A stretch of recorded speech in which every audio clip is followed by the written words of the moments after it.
We are the Gujarat Technological University.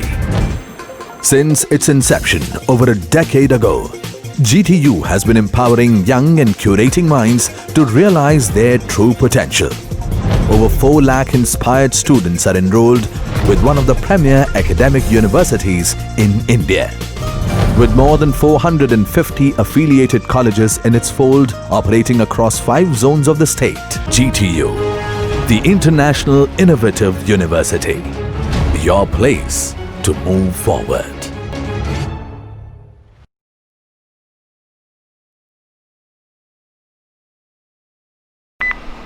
Hello friends, welcome.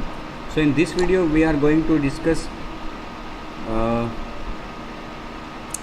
layouts in Android. Okay, in the last video we have discussed views. Okay, so layouts. See, हमने last video में देखा कि जब हम programmatically view को define करते हैं और सेट करते हैं तो केवल किसी एक व्यू को हम स्क्रीन पे सेट कर सकते हैं, लेकिन ज़्यादातर केस में हमारा जो लेआउट होता है, स्क्रीन होता है, उसमें हमें अलग अलग व्यूज़ रखने होते हैं। तो बेहतर तरीका यही रहता है कि आप XML में एक लेआउट डिफ़ाइन करो और उसमें एक से ज़्यादा व्यूज़ को अपने रिक्वायरमेंट के अनुसार डिफ़ाइन करके, डिज़ाइन करके स्क्रीन पे सेट करो। लेकिन अब बात आती है कि ये एक से ज़्यादा जो व्यूज़ है, मल्टीपल व्यूज़ हमारी एप्लीकेशन में, हमारी स्क्रीन पे, उसको अरेंज कैसे करें। बाजू बाजू में करें, ऊपर नीचे करें, मतलब कि वर्टिकल करें, हॉरिजॉन्टली करें, या फिर किसी और तरीके से हम सेट करें। तो ये जो अरेंजमेंट है व्यूज़ का, ये अरेंजमेंट करने के लिए हमें लेआउट मैनेजर्स दिए गए हैं। There are many predefined layout managers in Android, so we can use any of the layout manager, and then we will add views to this layout manager, and the layout manager will take the responsibility to arrange these views. Okay, तो हमें केवल एक layout manager define करके कोई भी किसी प्रकार का एज पर आवर नीड और उसमें व्यूज़ को प्लेस करना है। फिर उन व्यूज़ को अरेंज कौन करेगा? Layout manager. ओके, तो लेआउट मैनेजर भी हम XML में भी डिफ़ाइन कर सकते हैं एज वेल एज प्रोग्रामेटिकली भी डिफ़ाइन कर सकते हैं। और ये जो लेआउट मैनेजर है वो एक्चुअली खुद एक व्यू ही है, क्योंकि स्क्रीन पे सेट क्या होगा? व्यू। मैंने पहले ही बताया था आपको कि स्क्रीन पे जो दिखता है वो व्यू होता है, और लेआउट मैनेजर भी एक व्यू ही है, लेकिन वो व्यू ग्रुप है। ओके, मतलब कि collection of views. Layouts are extensions to view group classes and are used to position child views within our user interface. The Android SDK provides a number of layout classes. In addition to use these layouts, we can modify them as well as create our own. हम अपना खुद का भी create कर सकते हैं। Most commonly used layout classes are frame layout, linear layout, relative layout, grid layout. Frame layout जो है, it puts each child view in its frame. वो एक स्टैक की तरह है, एक के ऊपर दूसरे व्यू को वो प्लेस करेगा। अगर कभी हमें इसे सफलिंग करने की आवश्यकता है व्यूज़ को, तो हम फ्रेम लेआउट का भी यूज़ कर सकते हैं। फ्रेम लेआउट की जो फ्रेगमेंट का डिफ़ॉल्ट लेआउट मैनेजर है। लीनियर लेआउट है वो व्यूज़ को लीनियरली अरेंज करता है, आइदर हॉरिजॉन्टली और vertically. Relative layout, it let's us define the position of each child view. Relative layout है वो सभी व्यूज़ को एक दूसरे के रिलेटिवली अरेंज करेगा। मतलब कि एक हमने 2 बटन लिए हैं, एक बटन 1 और बटन 2, तो बटन 2 जो है वो बटन 1 के राइट में है। उसी तरह से बटन 3 हमें बटन 1 के नीचे रखना है, तो वो बिलो है। तो ये बिलो, राइट, लेफ़्ट और अबव, ये सब रिलेशनशिप्स हैं व्यू की एक दूसरे के साथ। तो रिलेटिव लेआउट उस पैरामीटर को यूज़ करता है कि किस तरह से ये एक व्यू दूसरे व्यू के रिलेशन में है। Grid layout uses a rectangular grid of infinitely thin lines to lay out views in a series of rows and columns. पूरे स्क्रीन को ग्रिड्स में डिवाइड कर देता है, हॉरिजॉन्टल और वर्टिकल लाइंस, और जो हर एक बॉक्स बनता है वो एक ग्रिड होता है। हम वहाँ पे व्यू को प्लेस कर सकते हैं। The preferred way defining layouts. अब लेआउट्स को डिफाइन कैसे करें? ये जो यहाँ पे मैंने लिस्ट किए हैं ये तो केवल कुछ ही लेआउट मैनेजर्स है, लेआउट क्लासेस। ऐसे बहुत सारे लेआउट्स अवेलेबल है एंड्रॉयड में। Preferred way of defining a layout is by using XML external resources. देखो हर बार आपसे कहा गया है कि using resources is a good better way for using your data और यूजिंग योर रिसोर्सेज। ओके, उसको प्रोग्रामेटिकली डिफाइन करेंगे तो वो भी कर सकते, लेकिन आपका प्रोग्राम का कोड थोड़ा लेंदी हो जाता है और अलग अलग जगह पे उसकी ज़रूरत है तो हर जगह पे डिफाइन करना पड़ेगा। अगर आगे जाके मॉडिफाई करना है तो हर जगह पे मॉडिफाई करना पड़ेगा। अगर हम उसको एक्सटर्नल रखें एज अ रिसोर्स तो क्या होगा कि मॉडिफिकेशन ईजियर हो जाएगा, एक ही जगह पे चेंज करना होगा और वो आपका जो कोड है एक्टिविटी का कोड वो शॉर्ट हो जाएगा, कॉम्पैक्ट हो जाएगा, कंसाइज हो जाएगा। Each layout XML must contain a single root element. This root node can contain as many nested layouts and views as necessary to construct an arbitrary complex user interface. देखो ये जो XML में layout होगा आपका, उसमें एक root node होगा कि जो आपके लेआउट को डिफाइन करेगा। जैसे कि यहाँ पे ये जो लेआउट फाइल है उसमें सबसे पहली लाइन तो XML का वर्जन है, फिर ये जो लीनियर लेआउट है वो हमारा रूट नोड है। ओके, ये क्या है, हमारा लेआउट मैनेजर है और ये उसका रूट नोड है। इसके अंदर हमने अलग अलग व्यूज़ को डिफाइन किया है, तो ये सभी व्यूज़ को अरेंज कौन करेगा, लीनियर लेआउट। और देखो यहाँ पे हमने उसका ओरिएंटेशन दिया है वर्टिकल, तो वो वर्टिकली एक दूसरे को एक के बाद एक अरेंज करेगा व्यूज़ को, जितने भी व्यूज़ हम उसमें रखते हैं।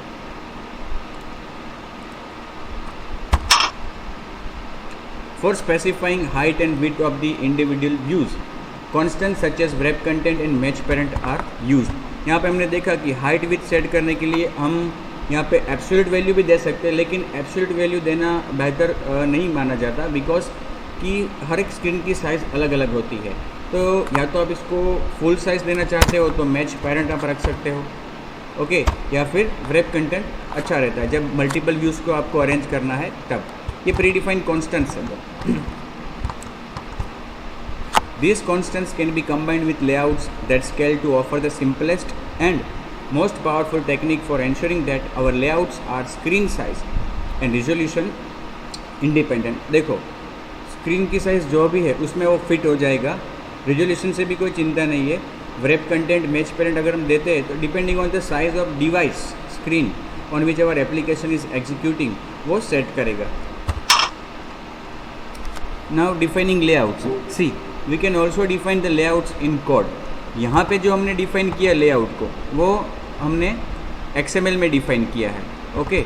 इसी को हम प्रोग्रामेटिकली भी डिफाइन कर सकते हैं। देखो लीनियर लेआउट का यहाँ पे एक अब वेरिएबल बनाया, उसको इनिशियलाइज किया लीनियर लेआउट, फिर उसमें ओरिएंटेशन सेट किया और ओरिएंटेशन सेट करने के बाद टेक्स्ट व्यू एक डिफाइन किया, एडिट व्यू डिफाइन किया, उनकी प्रॉपर्टीज़ एट्रीब्यूट सेट किए और फिर हाइट विड्थ भी सेट किए उनके, और अंत में उसको लीनियर लेआउट पे ऐड कर दिया।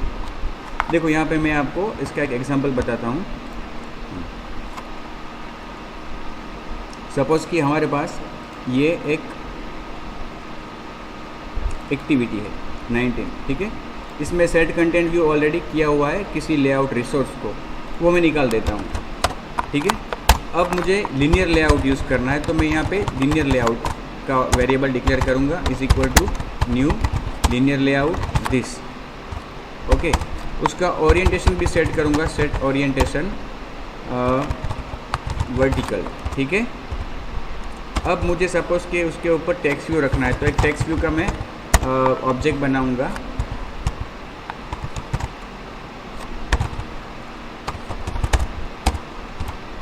Is equal to new text view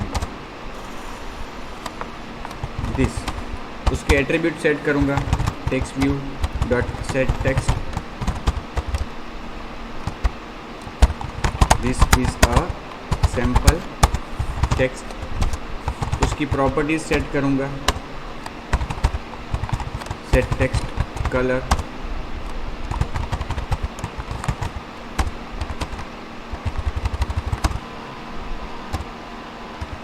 okay.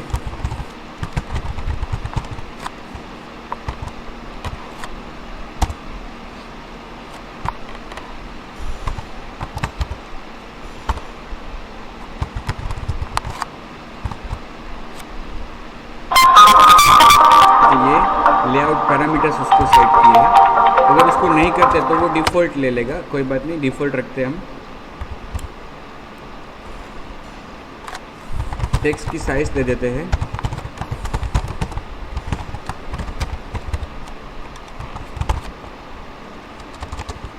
ठीक है। अब इसको लिनियर लेआउट पे ऐड करेंगे टेक्स्ट में, ठीक है।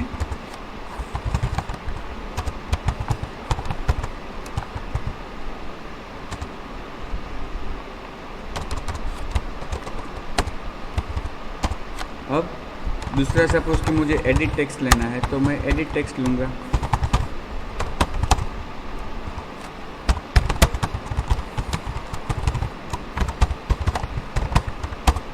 उसमें भी हम एट्रीब्यूट सेट करेंगे, edit text dot set hint, okay, enter your name here,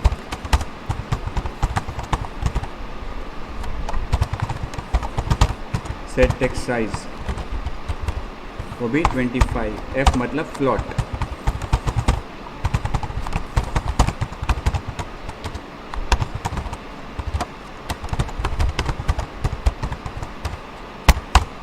ठीक है, इसको भी हम ऐड कर देते हैं लीनियर लेआउट पे, ठीक है। और फिर एक बटन लेते हैं,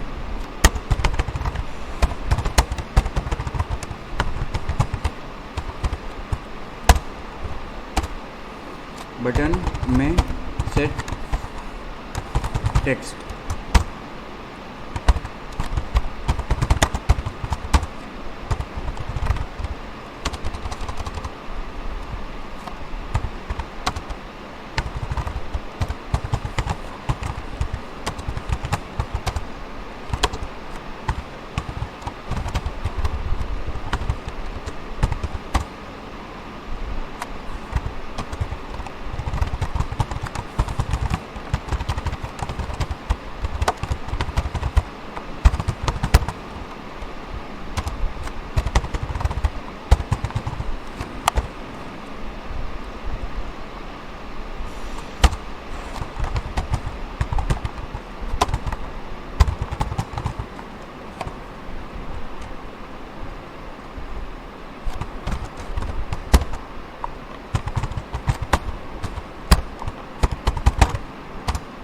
बोर्ड रख दिया उसको।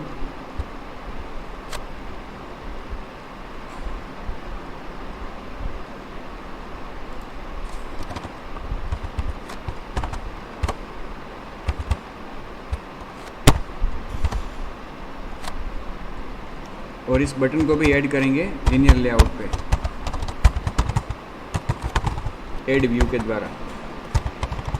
अब इस तरह से सपोज हमने लेआउट बना लिया, अब उसको स्क्रीन पे सेट करने के लिए हमें कुछ लिखना पड़ेगा, सेट कंटेंट व्यू जैसे हम पहले करते थे, लेकिन यहाँ पे रेफरेंस देंगे इस लीनियर लेआउट का, ओके। तब क्या होगा कि जैसे ही एक्टिविटी रन होगी अपना ये लेआउट रन होगा।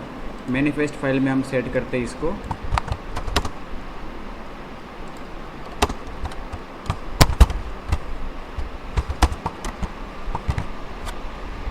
आइए रन करते हैं।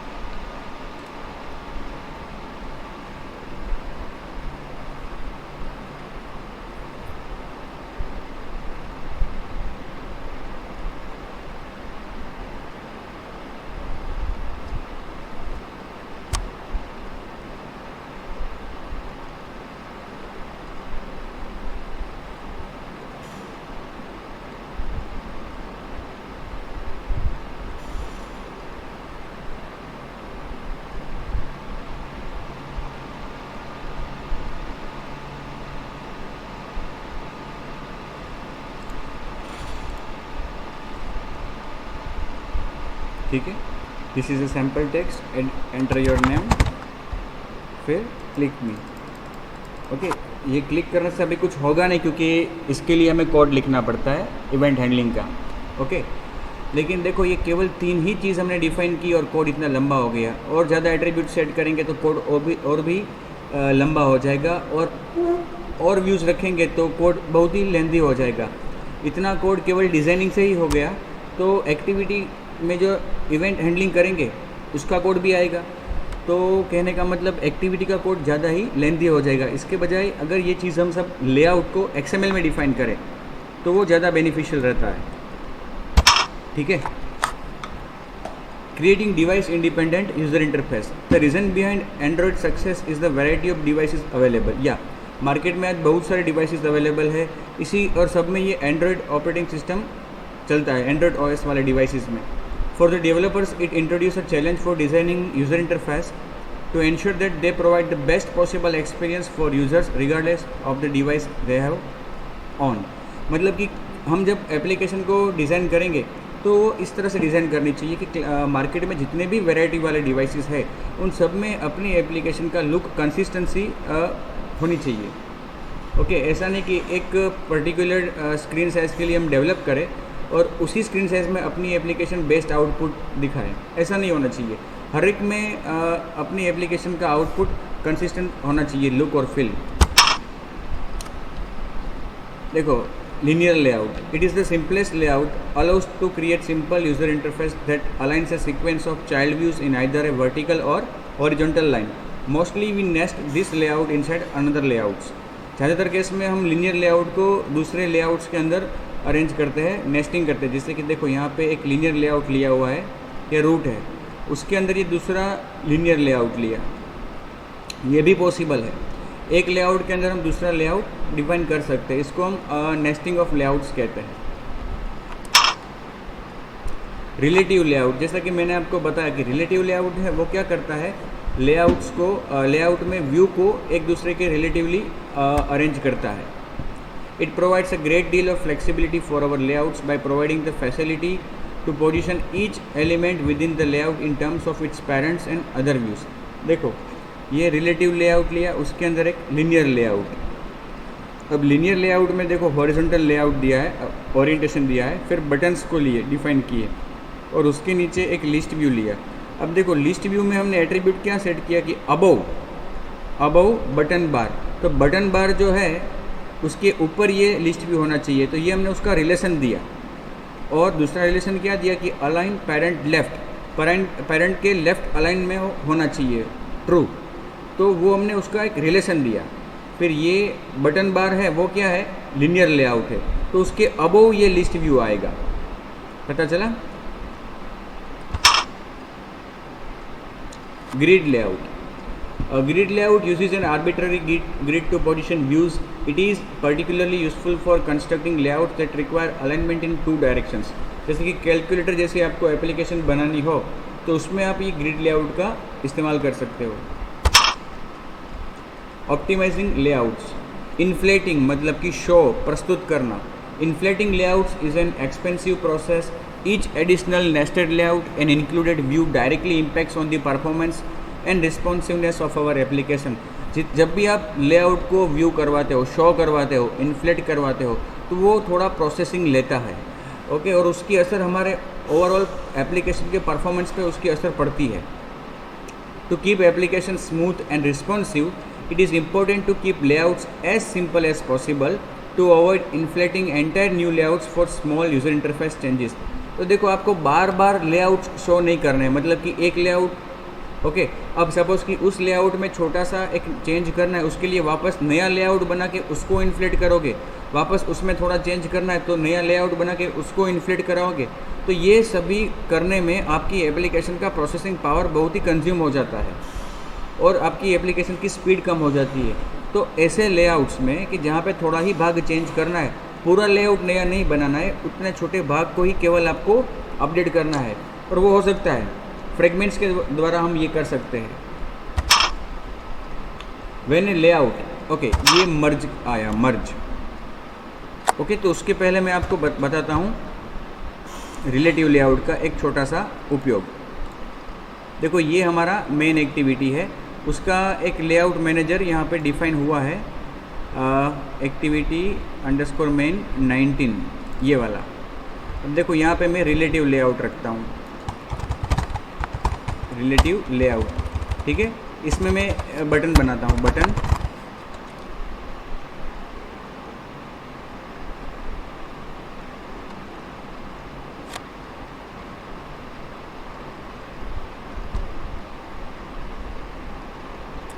ये मैंने उसमें बटन डिफाइन किया, ओके, और उस पर टेक्स्ट रख दिया बटन 1। अब क्या होगा कि ये बटन जो मैंने डिफाइन किया वो बाय डिफ़ॉल्ट कहाँ पे आएगा, अपर लेफ्ट में आएगा, ओके। अगर मुझे उसको थोड़ा जगह छोड़नी है तो मैं क्या करूँगा, मार्जिन दे दूँगा 10 dp, ठीक है। देखो थोड़ा ये दूर आया। अब सपोज़ कि इसकी बाजू में दूसरा बटन रखना है मेरे को, बटन 2, बटन, यही चीज़ उसमें हम रखेंगे सब कुछ, ओके। इसको आईडी क्या देंगे, बटन 2। अब देखो इस तरह से लिखने से क्या होगा, वो अपर लेफ्ट में आएगा और बटन 1 के ऊपर आ जाएगा, लेकिन मुझे उसको बटन 1 के बाजू में रखना है तो मैं क्या लिखूँगा, write off, to write off. अब राइट ऑफ लिखने के लिए किसके राइट ऑफ, बटन 1 के, लेकिन बटन 1 की पहचान क्या है, तो हमें पहचान के लिए देना पड़ता है आईडी। जैसे कि यहाँ पे मैं देता हूँ बटन्स 1, ओके। तो यहाँ पे मैं आईडी लिखूँगा बटन्स 1, तो देखो अब बटन 1 के बाजू में वो आएगा, ठीक है। उसी तरह से बटन 3 लेना है मेरे को,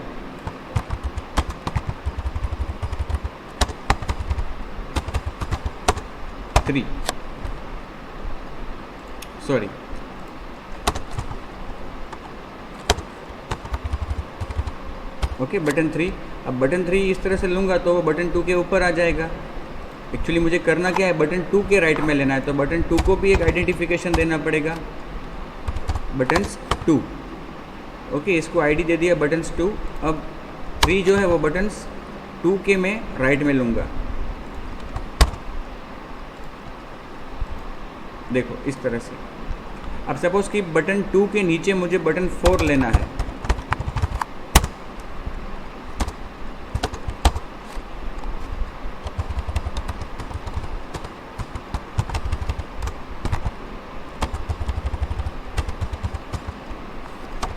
इसको मैं क्या करूँगा, बिलो बटन्स 2, और उसका टेक्स्ट में क्या रखूँगा, बटन 4, बिलो बटन्स 2। देखो बिलो आया लेकिन वो कहाँ पे आ गया, लेफ़्ट साइड में आ गया, ठीक है। बटन 2 के नीचे आया लेकिन वो लेफ़्ट साइड में आया। तो अगर एग्जैक्टली मुझे उसको बटन 2 के नीचे ही लेना है तो उसको अलाइन भी करना पड़ेगा, अलाइन लेफ़्ट बटन्स 2। देखो ये अब बटन्स 2 के एग्जैक्टली नीचे आ गया, बट थोड़ी जगह और भी यहाँ पे वो छोड़ रहा है, मार्जिन की, जो मार्जिन हमने दिया है, तो वो भी हमें अगर सेम स्टार्टिंग रखना है तो अलाइन स्टार्ट बटन्स 2।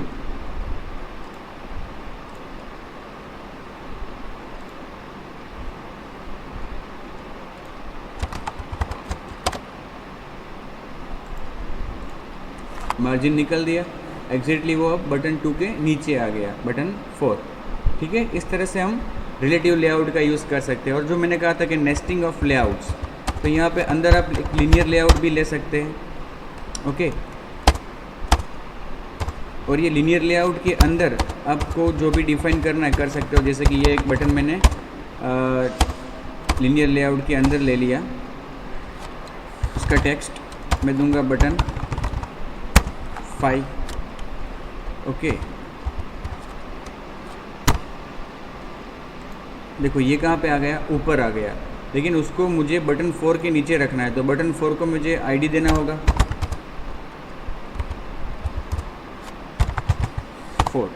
और इस लीनियर लेआउट को मुझे बिलो रखना पड़ेगा बटन्स 4 के, और मार्जिन भी सेट करूँगा मैं सपोज 20 dp। देखो ये बटन 5 यहाँ पे आ गया। अब इस लीनियर लेआउट के अंदर मैं और भी बटन्स रख सकता हूँ, जैसे कि ये एक बटन है, फिर दूसरा, तीसरा, चौथा और पांचवा। बटन 5 यहाँ पे, बटन 6 यहाँ पे, बटन 7 यहाँ पे, बटन 8। यहाँ पे आईडी देना आवश्यक इसलिए नहीं क्योंकि वो रिलेशन में नहीं है एक दूसरे के। लीनियर लेआउट देखो, ये हॉरिजॉन्टली उसने बाय डिफ़ॉल्ट अरेंज किया, और वर्टिकली अरेंज करना हो तो हम यहाँ पे क्या लिखेंगे लीनियर लेआउट में, ओरिएंटेशन वर्टिकल। देखो ये वर्टिकल अरेंज हो गए, ओके, बिलो बटन 4 और सब वर्टिकल। तो ये नेस्टिंग भी हो गया, नेस्टिंग ऑफ लेआउट्स। आया समझ में? ठीक है, तो इस वीडियो को यहीं पे ख़त्म करता हूँ। नेक्स्ट वीडियो में हम देखते हैं मर्ज और इंक्लूड।